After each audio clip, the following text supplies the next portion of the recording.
Hello, this is Mike Van Meter. Welcome to the Recovery is Possible podcast. I want to thank you for joining me. You can reach us at our Facebook site, which is also called Recovery is Possible, or our website, which is vanmeterwellnesssolutions.com. This podcast exists to educate the public about addiction, remove the stigma associated with addiction, and offer help and support to those suffering from addiction. So this episode is sponsored by FHE Health, a substance abuse and mental health treatment center specializing in treatment for the first responders' needs, including PTSD, anxiety, and substance use. Take the first steps to a better life today by visiting fhehealth.com. That's fhehealth.com. So today, I'm really excited to have an old friend of mine, and I do consider him a friend of mine, the Honorable Nelson W. Rupp, Jr. And our relationship goes back, I don't know how many years now, but we met through a mutual friend in recovery, and I have known Judge Rupp for, like I say, a number of years, and just became intrigued and excited about the work that he was doing on a court that he was on, and we're going to talk about that today. And as many of you know, I was also an instructor down at the FBI National Academy teaching leadership courses to police executives from around the world. And I developed a course called Leading At-Risk Employees, which dealt with alcoholism, prescription drug abuse, PTSD, suicide, all that fun stuff, to police executives, discussing programs, policies, and procedures that we recommended that they have in their agencies. And Judge Rupp came down and did a presentation to our group down there, and it was very, very well received, and we appreciated all of his time. And just by way of background, Judge Rupp was an associate judge on the Sixth Circuit Court for Montgomery County in Maryland, and he served as a judge on that court since January 17th of 1997. And Judge Rupp ran for re-election on the Sixth Circuit Court in 2014 in winning a new term, which expires on December 31st of 2029. However, he did retire April of 2019. And just really excited to have Judge Rupp. Judge Rupp, welcome to the program. Thank you, Mike. Thanks for having me. And I appreciate the opportunity to talk about my experience as a circuit court judge in Montgomery County, and as that experience relates to my long-term recovery. I've been in recovery now since August 1980. And as you mentioned, I was appointed to the circuit court in 1997. Prior to that appointment, I was a district court judge from 1993 to 1997. None of that would have happened if I were not in long-term recovery, because it's the principles of recovery, the learning how to live life comfortably sober, and applying those principles in my everyday life is something that has caused me to experience great joy and personal satisfaction and personal success. I mean, my personal story essentially can be summed up in one word: denial. And, overcoming that denial and being willing to be self-honest and being willing to accept the need to apply the 12 steps of recovery has been a terrific journey. I've experienced gifts that I never would have otherwise experienced, but for the gift of recovery. And, the highlight of my judicial career was when I designed, started, and implemented our adult drug treatment court in Montgomery County Circuit Court. The purpose of our court is to break the cycle of the nonviolent addicted offender continuing to commit crime as a result of their addiction, because the underlying disease of addiction has not been addressed. And it took 2 years to implement this drug court. It required a buy-in by the prosecutors, the public defenders, probation, the sheriff, the police department, Health and Human Services, and, people of disparate agencies, frequently at odds, developing a team approach. And because we all recognize that if the underlying issue of addiction isn't addressed, then the offender will continue to go back out and commit new crime. So we accepted our first drug court participant back in 2004. And we have basic requirements in our drug court. And that is they have to undergo random urinalysis, drug testing 2 to 3 times per week. They have to go to treatment sessions or licensed counseling 2 to 3 times per week. They have to live in approved sober housing. They have to attend 12-step meetings 2 to 3 times per week, obtain a sponsor, obtain a home group, get a service position, and then they also have to come to court on a weekly basis. So it's a lot of requirements. And one of the things that we decided to do was to focus on the repeat offender. If we're going to spend this kind of time, effort, money, resources, we want to devote it to the people who need it the most. And frankly, the first and second offender are in all likelihood not addicted to drugs or alcohol, and they have, go through the experience of coming to court, and hopefully they won't be back. So the repeat offender are the individuals that we focus on, and our requirements of having a job are critical. But one of the hallmarks of our drug court is our ability to change as issues arise. For example, I had within the first couple of months of drug court, we have a drug court participant who didn't have a job, and I said to my case manager, I said, well, why doesn't Husan have a job? He's a good-looking guy. I know he's out there trying. He's working hard. Why didn't he have a job? And she kind of scrunched up her eyes and looked at me sideways. And I'll tell you why he doesn't have a job. Because he has to come to court once a week during the week. How's he going to get anybody going to hire him if he's got to miss a day during the week, every week? So we moved our court sessions to night court, one of the few courts, if not the only court in the country that has night court, so that our individuals can have a job during the day. And when you think about the court system, the process involved, the court administration, the clerks, the sheriffs, public defenders, state's attorneys, agreeing to have sessions at night, you would think it would be a major undertaking to make that change. But it wasn't. It happened overnight because everybody recognizes that this is the one program in the court system that has a positive outcome and makes a change and makes a difference. So we moved it to night court. The other change that we developed was we entered into a partnership with the Oxford House movement because it is a requirement of our individuals that they live in approved sober housing. You go back to the same environment where you were before, it's just a matter of time before you start using again. So approved sober housing, they must live in approved sober housing. So that was a big change. Another one was creating a 501c3 for funding to support our drug court participants. And that addresses education, vocational training. For example, many of our drug court participants have gotten CDL licenses. We have a partnership with Montgomery College. We have a vocational counselor through Montgomery College to work with our individuals so they can get their GED, get an education at Montgomery College. And also that 501c3 addresses uninsured medical needs. We think about it, one of the underlying reasons, the basis for addiction, I certainly can attest to this, is low self-esteem. I don't think I'm good enough, used to escape the way we feel. And so awful lot of people come in and they're missing teeth. They look at themselves in the mirror and they don't like the way they look. So we help them get their teeth fixed. Had one drug court participant, she had a cyst the size of a golf ball on her forehead. And, so we paid to have that removed. And you could just see the change that overcame her with her improved physical appearance. We also increased the length of time that it takes to complete our drug court. Initially, you come into drug court with a significant sentence hanging over your head, and you do everything perfectly to graduate in 10 months.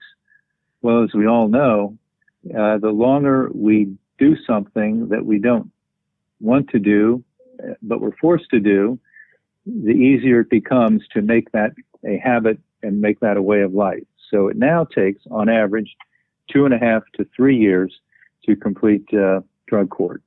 And as I said, we focus on the repeat offender. And when people graduate from drug court, they have their lives back, their families back. And drug court graduations happen twice a year, and they are truly moving ceremonies. You see people who come into drug court and they're viewed as hopeless and helpless and losers, and the reality they're not. They have a disease. We have a disease of addiction, and addressing that disease, accepting that disease, and becoming contributing members of the community, and we see the change that they're experiencing in drug court.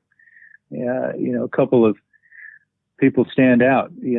Every person who graduates from drug court is a miracle. But I remember this one individual came in, and when he came into drug court, he was about 38 years old, looked like he was about 78 years old, and he had a head injury, about 40 prior convictions. And I'm looking at him and I'm thinking, there's no way this is going to work. But you never know. You never know. And he came in and he just was committed to recovery. He now has 10 years clean and sober. He has started his own 12-step group for people with head injuries through the Montgomery County Department of Health. And, a few years ago when the Pope was in town, I'm listening to WTOP radio, and I hear his voice on the radio. He has a distinctive voice, and I knew right away who it was. And he's on WTOP radio talking about meeting the Pope. I'm going, are you kidding me? He met the Pope. Yeah. And he's on the radio. Yeah. And another one, when she came in, she couldn't put a sentence together. She was hallucinating. She was delusional. And there's another one. I thought, we just are wasting our time here. But you never know. You never know. It's part of the miracle of recovery. And when she graduated, she's standing up in a packed courtroom, elegant, poised, addressing the court. And while she's talking, I see this individual, this man, approaching her at the front of the court from the back of the courtroom. And I'm looking at him, and I'm looking at the sheriffs, and I'm thinking, what is going on here? And he comes up to her, she puts her arm around him, and she says, "This is my son. I gave him up for crack cocaine. Crack cocaine meant more to me than my son. He's back, he's in my life, and I love him, and he loves me." And, the courtroom just dissolved in tears. I mean, it was something else. And so it's, we've been doing this now for 17 years in drug court. Even though I'm retired, I still go back and preside over drug court. 2 other judges now have the primary responsibility, but I still sit in drug court sessions. I'm still involved in drug court. And it's just been a real gift to be able to do this. And I would not, frankly, have been able to do it, and we would not be enjoying the success we have enjoyed, but for my own experience in recovery and being able to apply the principles of the 12 steps to our program in drug court. It's because, as we know, it's not just staying clean. It's change. It's changing how we do things, changing our approach to things. And one of the biggest problems that I experienced in drug court, which frankly I hate to admit, was, I just assumed that we get people in, they stay clean, they're able to maintain a period of sobriety. Then they're going to get their lives back. Well, but people, there are individuals who have criminal thinking is what we call it. And, I just remember this, what really hit me, I think it was the first year or so of drug court, young woman, real positive, upbeat, cheery personality, kind of a magnetic presence. She gets arrested for shoplifting at the Giant. I'm going, what is going on? She's been sober and clean for 10 months. Why is she shoplifting? Because that is a way of life for a lot of people growing up in an environment where crime is a way of life, criminal thinking. And so it's about change and addressing that change, addressing that approach is part of what we do. Because as we all know, the person I will use again if I don't change. And so it's, that's certainly what the 12 steps are. It's learning how to accept the unacceptable. It's learning how to live life comfortably sober, and it's recognizing that there's nothing that can happen that's worth using over. Absolutely nothing. So it's fear is the motivator.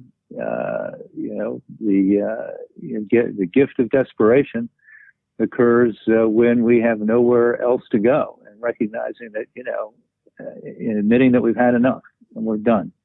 And it's at that point where that willingness sets in. And what we do in drug court is try to create that gift of desperation, that fear as a motivator, to force individuals to do what they would not otherwise want to do, so they don't have to go to jail to the Department of Corrections. And, we recognize that, the vast majority of people who come into our drug treatment court are coming in essentially as a get out of jail free card. They're going to, I quiz them when they come in. I grill them. I say, this is what we're going to have. This is what you're going to do. You're going to have to do all these things. You're willing to do it. And of course they all say yes. And then I'll say, why? And they say, because I need help. And I say, yeah, I can, I see that that's what you're saying, but, only you know if you really mean it. Only you know if you really believe it. So they come in, and then once we have them, with the requirements that we have of not only staying clean, but getting involved with the 12-step program of recovery, results in significant successes that our individuals have enjoyed. So it's we have a real team of case managers who work with our people for living, employment, family issues. We have licensed clinical social workers that they work with on the addiction process.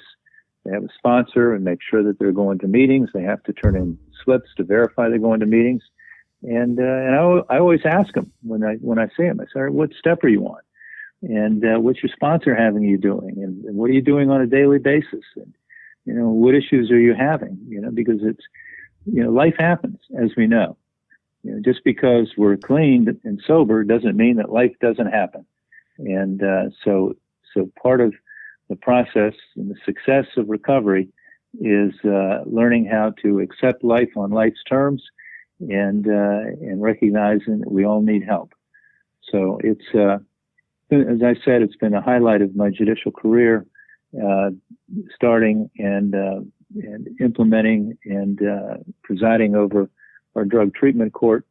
And drug treatment courts are not unique in Maryland or Montgomery County. They were first started back in 1989 in Dade County, Florida.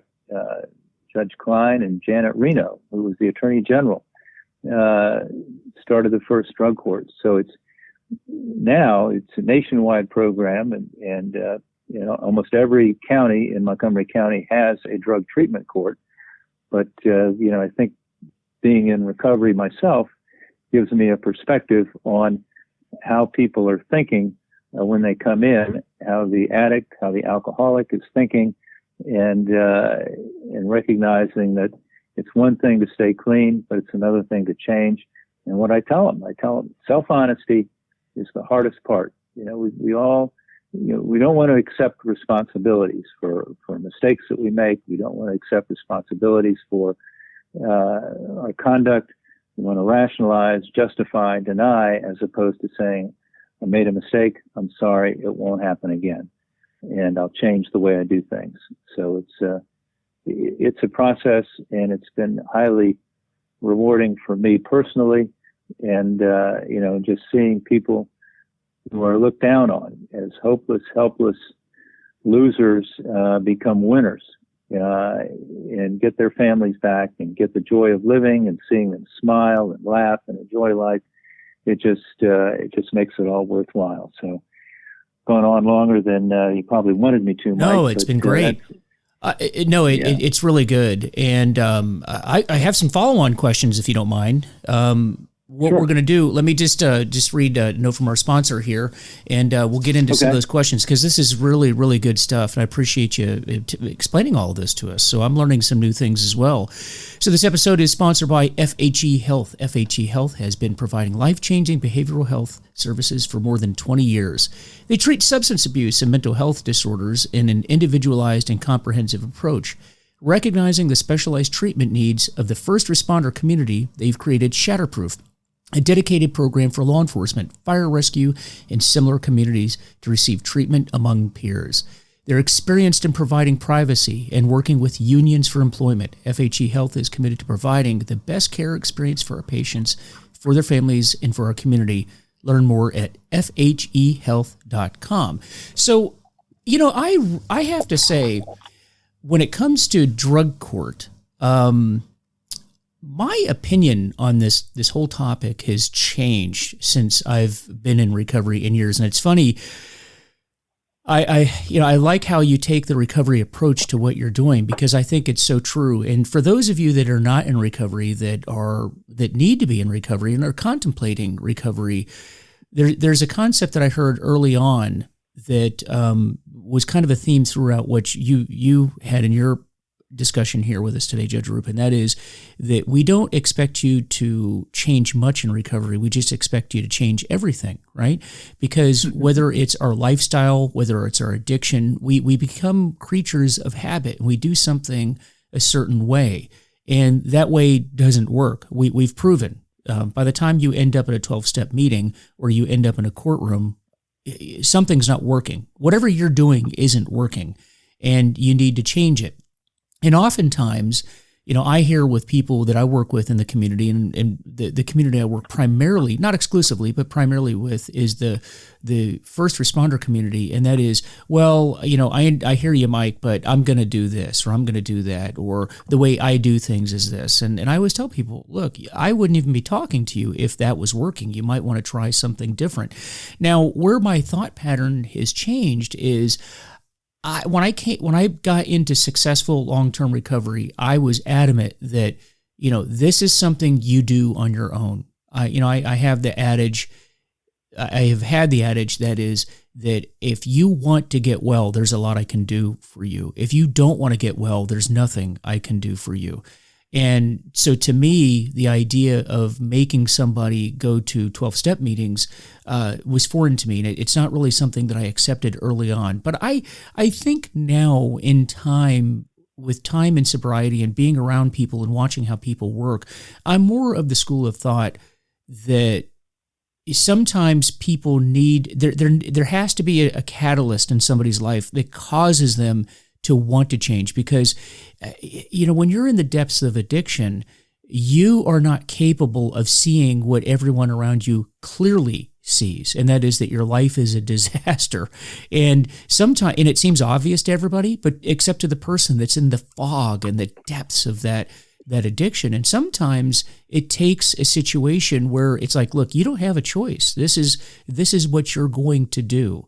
And do you agree with that sentiment? And is that sort of the approach that you took on the court? Yeah, nobody comes into drug court, for example, on a winning streak, and nobody goes to our first 12-step meeting because they think it's going to look good on our resume. No. It took a long time for me to appreciate the fact that it's okay to be an alcoholic. It's okay to be an addict as long as we're clean and sober. And it doesn't make us bad people. It's a disease like any other disease. And, as long as we're clean and sober, it's okay.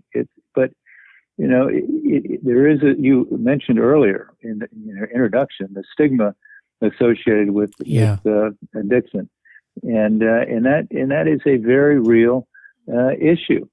I think it's become more accepted, but the reality of it is that, that it's there. It's there. And, it's unfortunate because the gifts of sobriety, it's not just about staying clean.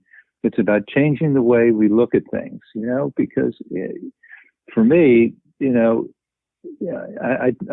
I believed that, as long as I'm clean and sober, then everything's going to work out fine. Well, life still happens. And, it's how we live life on life's terms, how we learn how to accept the unacceptable, apply the serenity prayer. We ask God, for the serenity to accept the things we cannot change, the courage to change the things we can, and the wisdom to know the difference. Just asking just a little prayer, God, please help me get through this. Admitting being powerless gives us incredible strength and power. Being willing to ask for help, which is so hard. I mean, so many of us were raised in an environment of, we can handle this on our own. We don't need any help. And asking for help is a sign of weakness. I mean, it's not the few, the humble, the Marines. So it's, the willingness to ask for help is a strength. And once we do that, we experience incredible power. So by requiring individuals to go to 12-step meetings, to learn about the process of recovery, and to expose individuals to people who are successful in recovery and who are winners because they are successful in recovery, all of a sudden you start listening not only to their experience but to the feelings. And go to a 12-step meeting and we relate to people there. And just as the disease is cunning, baffling, and powerful, so is the process of recovery cunning, baffling, and powerful. So going to 90 meetings in 90 days, it's like the old school way. And all of a sudden we start realizing, these are people who are laughing and having a good time, and they're not a bunch of sad sacks sitting around complaining about stuff. They're enjoying life. And listening to them and being exposed to that, to the winners, makes us want to become winners. So, nobody walks into a 12-step meeting for the first time because they hey, this will be a fun thing to do. Yeah, I've got nothing better to do on a Tuesday night. I think I'll go to an AA meeting. Right. It doesn't work that way. Right. So it's so that's why we make it a requirement of our drug court that you go to not only 12-step meetings, but you have a service position.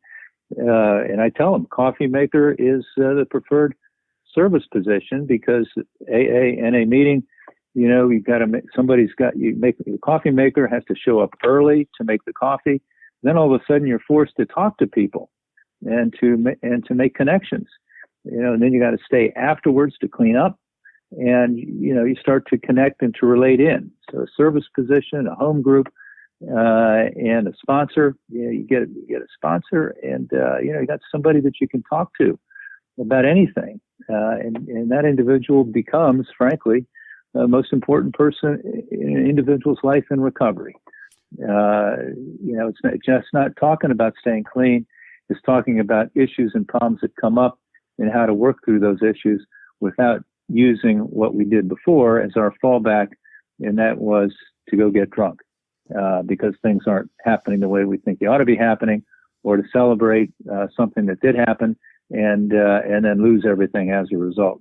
So it's so I think the more people are exposed to the benefits of recovery by seeing them in the form of other individuals successful in recovery and listening to them and realizing that we have an awful lot in common, regardless of the background. It's the feelings, it's the approach. It then becomes what our founders have said. It's a program of attraction. Mm-hmm. And that's frankly what I experienced, and it's what I think everybody experiences when they come in and they're given a chance to go to meetings.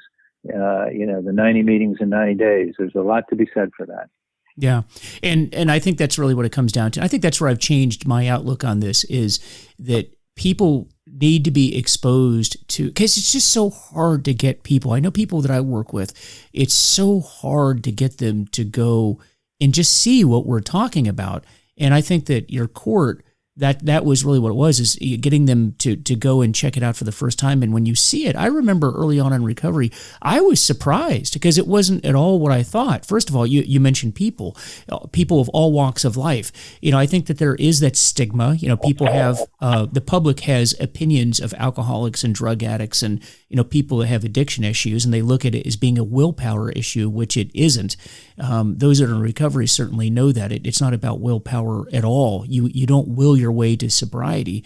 Then you go to the meetings, and I started meeting people. I'm like, wow, this is not what I thought it was. These are not the people that I thought. I met highly successful people like yourself and others. I met a lot of people that was like, wow, you're in recovery. And then they would look at me and say, wow, you're in recovery. And that's when I realized that, addiction is an equal opportunity destroyer. And folks, I need you to listen to that. Addiction is an equal opportunity destroyer. It doesn't care who you are, doesn't care what race you are, what sexual preference you have, where you are in society, doesn't care. It will destroy everybody. And like you mentioned, that this is, sometimes people admitting that powerlessness and unmanageability. I think most of us understand our lives have become unmanageable, but the powerlessness part, and I know the community that I primarily work with, which is police, military, the first responder community, is probably one of the hardest groups to reach, because the idea of powerlessness, meaning I can't just willpower my way through this, is a difficult concept for, people like me to get, because I've been trained to not be powerless over anything. And if you are in that category and you're listening to us right now, what you need to understand is that addiction is the one battle, probably the only battle in your life where you win the battle by actually surrendering. It's really the only area. You just surrender. You just stop fighting it. You just stop fighting the addiction. Do you agree with that? Yeah, and denial is such a pervasive theme in keeping individuals from accepting the gift of sobriety. It's fun. I mean, it certainly was me for a long time. I mean, I said, there's no way that I can be an alcoholic because of this, because of that, because of this. And I had a number of, moments that, I call them moments of clarity that occurred along the way. One of which was, when I was in treatment, finally I got into it with one of the counselors. I said, you can't fool me with this one day at a time crap. You're talking about not drinking again for the rest of our lives. And he looks at me and he goes, Nelson, you might be one of these people who's too smart to get this simple program. And I had nothing to say to that. I mean, it was like, is he complimenting me? Am I, because thank you. It's simple. Yeah, and it's something that stuck with me. The first AA meeting I went to, it was kind of like these. The question is asked, "Do you want what we have?" And I'm thinking, no, I don't want what you have. I just want to be able to drink and not have people bugging me about it. And so I'm doing my sentence and serving my time in this rehab, and then I'll get out and people leave me alone. But you wanted to fix your back problem. Yeah. So, and I'm seeing the peace of mind and the serenity and the joy that each of these individuals in recovery that brought the AA meeting to Montgomery General Hospital have. And even though I wouldn't admit it, God forbid, I'll admit that I want to be doing what they're doing. I did. And it was part of the breakdown of this denial process that I went through. And, the way I look at it, if I have to ask the question whether or not I'm an alcoholic or an addict, I've answered it just by asking it. Because people who aren't don't wonder. But those of us who are have asked that question, and just by asking it, we've answered it. And for me, the turning point really was after a painful year. The guy was trying to help me, and I said, I just can't stop. And he says, Nelson, you might be one of these people. that has to go through more pain and suffering before you're willing to do whatever it takes. And that was the turning point for me. I mean, at that point, I just made a decision right then and there. Don't drink, go to meetings on a daily basis, and shut the hell up and listen. And it was truly a gift. It was a gift. And my original sponsor, the late brother Alexis Norton, an incredible man. He used to say, not only grateful to be a recovering alcoholic. Every time I heard that, I thought they were a grateful nut. The reality of it is, he said, I'm not only grateful to be a recovering alcoholic, I'm grateful to be an alcoholic, because without the experiences that I went through to get here, without the pain and suffering that I went through to get here, I would not have found this wonderful way of life and you wonderful people. And that's quoting straight out of Brother Alexis, a giant in recovery. And, that is so true. That is so true. And I have thought that in my life, looking back on it. Again, I've got, like you, I've got some time behind me in recovery where I can reflect upon the experiences. And in a way, I would have never said this in the beginning, but I feel grateful now that I had this experience, what was a horrible experience in the beginning, but is actually a great experience, because I have a way of looking at life, and my spiritual life has developed in a way that I know it would have never developed the way that it did any other way. There's no way it would have developed. Yeah, let me ask you this too, because I have a number of people that I work with, particularly in my community, and maybe you ran into this in the drug court. One of the things about treatment, and getting the people the help that they need, I run into this quite a bit. And I was like this to a certain extent when in my early days is, I realize I need to go to a detox. I realize I need to go to a treatment center for my issue. It's just out of control. But I can't leave work. I can't, you don't understand, Mike. I can't take a month off from work, or I can't take a week off from work. And so they try to fight it themselves, or they try to go to their private practitioner to get medication.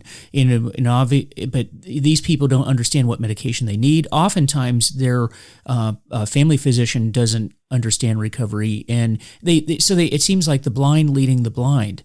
What would you say to a person like that? You don't understand. I can't take time off from what I'm doing to address this. What would you say to them? It's the old school way of doing 90 meetings in 90 days is great, but the reality of it is, until we get away from the environment and until we get away from the outside influences that are interfering with our ability to be self-honest, which I think will occur in a 30-day time period. Just, maybe, there are outpatient programs that can assist people in treatment. The ideal is to take 30 days, 28 days, I think was what it used to be, to go into treatment. Insurance covers a lot of it. But essentially, it's a life or death situation, and you can try it your way, but your way hasn't worked in the past, and you want to keep doing that. You're just going to end up dead or in jail. So it's up to you, and this is something it's a gift that will change the rest of your life. It's one, but the overall process of getting clean requires being committed to, just a new way of life, and, starts with staying clean, applying the 12 steps, understanding what we need to do. And the easiest way to do that, the best way to do that, I think, is to take some time away. And then once that time away is finished, change the way we do things, get to meetings daily, have a sponsor, and continuing to build on what we learned during that treatment session. So I just think that, I understand the pressures, the economics, and the ability to do that. But this is a life or death issue, and it's just something that has to be treated as such. And unless it is, then I just think it's individuals are going to experience more pain, suffering, and even death if they don't take that opportunity to address their disease. And you hit a key point there, and that's what I tried to instill in the people that question me on this, is that when we say this is a disease, now because I know in our society today, a lot of people throw out a lot of terms that are put out really for effect. That is not what is going on here. If you have the disease of addiction, and that's exactly what it is a deadly disease. It is a very serious disease that will kill you. Now, the bonus is that it'll take everything from you first: friends, family, careers, hopes, dreams. Then it will kill you. And it is very serious, and you have to take it very seriously. And there's an old saying in AA, and that is that anything you put before your recovery, you're going to lose anyway. So recovery first. And if you talk to anybody that has any length of time of sobriety, they will tell you that the first order of business in their life is their recovery. That goes before anything else in their life, because they know that they will lose anything that they put in front of it. And that's what people have to understand is if you had cancer or if you have diabetes, you don't go in and argue with a doctor about what the treatment for your cancer is going to be. You will try it. In fact, you'll try experimental things. But I think that addiction is really the only disease where we all sit back and argue with the people that understand what need to be done. It's just amazing. And I'm not laughing because that was me. That was me in the beginning. But again, if you're listening to us, you need to understand that this is serious. You're going to die from this if you don't address it. You must address it like a very serious medical condition, because it is a very serious medical condition. Yeah. The late Sandy Beach used to have he was up in this area, and he would do a Saturday morning live program. And every Saturday he'd do a discussion on the steps, and you can get him on YouTube. He is incredibly clever. He has a way of bringing recovery alive in a humorous fashion, but it's all based upon the principles of AA and NA and the 12 steps. But one of the things that I remember vividly that he would say is, all right, why don't you just let's just try it for 30 days. Don't use, don't drink. Go to meetings every day, and see what you think. Just give it a chance. What have you got to lose? All right. I don't know if you're an addict or an alcoholic. Only you can make that decision. But give it a shot. Just see what happens. Just see how it goes for 30 days. Just give it 30 days. Don't do the 90 and 90. Give it 30 days. Don't use. Go to meetings. Do that on a daily basis and see what happens.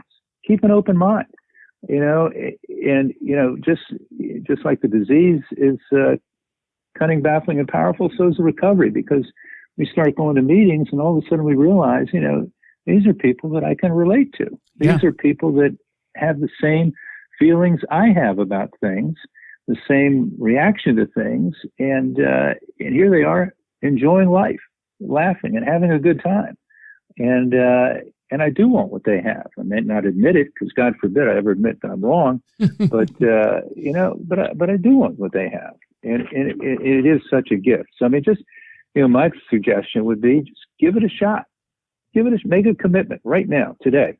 All right, I'm not going to take anything. I'm not going to drink. I'm not going to use anything, and I'm going to go to a meeting today. Do the same thing tomorrow. The same thing tomorrow. Try it for 30 days. The old pledge with Lent. Just give it a shot, and and then see where you are after that, and give yourself a chance. It's all we're asking. Just give yourself a chance. I've experienced gifts that I never ever thought possible, but the thing that what recovery has done for me is helped me get through what was really probably the darkest time in my life. And hopefully I won't experience anything like it again. And that's when my daughter was diagnosed with ovarian cancer back in 2006, and she died November 11, 2008. And I was in despair. I was in a dark place, and a woman in recovery shared about losing her husband to cancer and how we're powerless over life.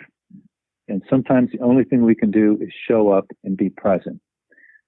And that's what I started to do with Kimberly. And I just showed up and I was present, and I was with her when she died.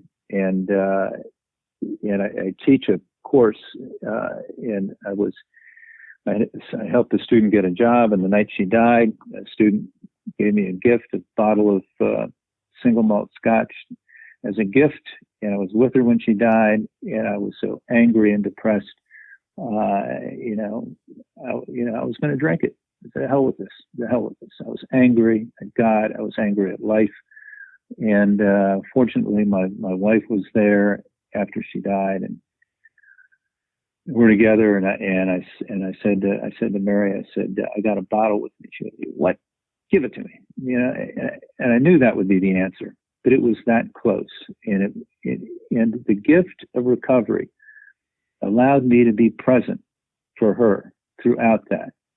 It allowed me to accept the help that I needed to accept, and allowed me to be part of her life. Can you imagine how I would have felt if I had been drinking during that whole period of time? Because I wouldn't have been there. I wouldn't have been present. How guilty I would have felt about that. I could not have lived with myself. So the gift of this program of recovery has helped me through the darkest, most difficult times of my life, because God is there, or higher power is there. Other people are there. I believe God speaks us through other people.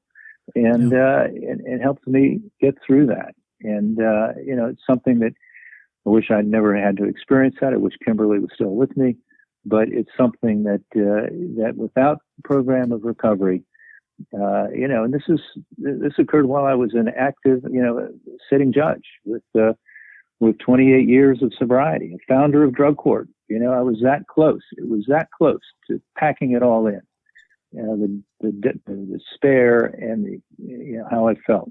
But the reality of it is, I had a good sponsor. I had good support. I could talk to about people, and we're powerless over life. And so it's really, this program of recovery, the principles of recovery. It's not about staying, not drinking. It's about changing the way we look at things, changing our approach to things, and being willing to accept life on life's terms.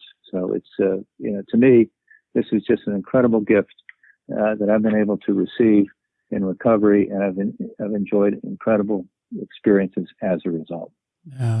Very well said. And you're absolutely right. And that's one of the things I learned in recovery. And if you're new to recovery or searching for recovery, there's a misconception, and that is that people think that AA is there to teach you how to not drink. And that's really not the case. The program is based on training you not to pick up the first drink, not to start drinking, and how to do that in those darkest of times like you just experienced. And I have not experienced anything like that in my life in recovery so far, but I've had other very difficult experiences, and I know that, thank goodness, I had been very well grounded in recovery before those things happened, and I was able to get through it like you were without picking up that first drink, because that's really what it comes down to. And it's just a phenomenal program, and it's just a great way of life, and thank you so much for everything that you've shared with us today. Really enjoyed it. Do you have any parting thoughts for anybody before we close out? I think we've said it. We've said it all. It's basically give yourself a chance. You've got nothing to lose. It's an anonymous program. I mean, one of the things I thought was, I'm going to go to an AA meeting, and people are going to say, "Hey, guess who I saw at an AA meeting?" Well, No. that doesn't happen. first off, whoever they say that to is going to look at them and go, "What were you doing?" Exactly. Well, wait a minute. What were you doing there? That doesn't happen.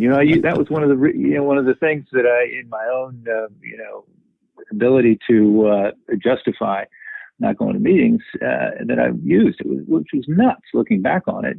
Just give yourself a chance. I mean, these challenges that we face today, and hopefully the in-person meetings will resume. We're having to go to meetings on Zoom with that personal connection. I think is so important, so important. So, Zoom is the option now, but the in-person meetings will be back, and it's just important. Give yourself a chance. You got nothing to lose. By giving yourself a chance and see what happens. Just take it one day at a time. Sometimes it's 1 minute at a time. Just for this moment, don't drink. Give yourself a chance. Go to a meeting. Keep an open mind. Be willing to change. It's simple. Very well said. Very well said. I really appreciate it. Thank you for joining us today. Really. Well, thanks for having me, Mike. All right. And so, everybody, this episode has been sponsored by FHE Health. According to SAMHSA, first responders are 30% more likely to develop behavioral health conditions like PTSD. FHE Health specializes in getting first responders better and cleared for duty. Find out more at FHEHealth.com. That's FHEHealth.com. And so, as I always like to say, I don't represent any group, although we do talk about AA in this episode and 12-step programs. We don't represent any group. So if we've said anything that you don't agree with or you don't want to use, then just go ahead and discard that. But try to take something that may be helpful to you.